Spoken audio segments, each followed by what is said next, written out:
You've dined with Marine Le Pen. I know Marine Le Pen. She's painted as an ogre by the media. Is she an ogre? No. How dangerously right is she? She's quite left, actually, economically. Hugely left economically.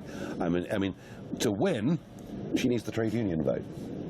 And her economic ideas are very, very socialist.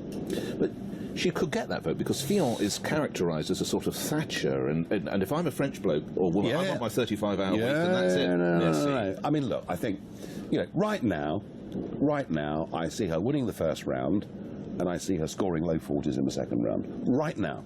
But who knows what's going to happen in the next 6 months? Who knows what's going to happen to the Italian banking system? And after 2016, you'd be a fool to say it's impossible. What would Le Pen mean for France, Nigel? Well, they'd leave the euro, and they'd have a referendum on FREXIT, on whether France leaves the European Union. But what's your sense of a FREXIT? Is there support among regular French folk? I think it's interesting, actually, that when you travel around Europe now, wherever you go, you find people, I find people who think exactly the same thing. It's growing. Opposition to this is growing.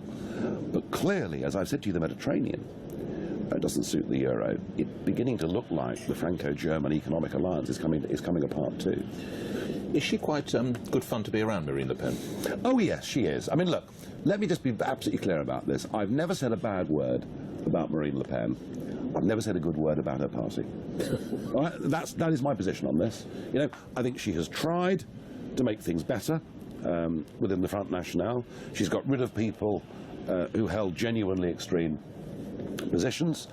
I don't agree with her economic analysis at all, or her view on trade, or many other things. So she's not France's Nigel Farage? Well, it's completely different. But she does believe in the sovereignty of France.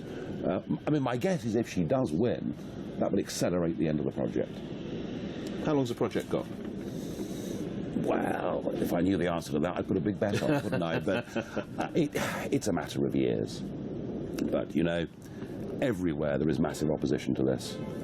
Genuine democratic opposition bubbling up on the right, the centre and the left of politics. It simply cannot hold, and you know what? It should not hold.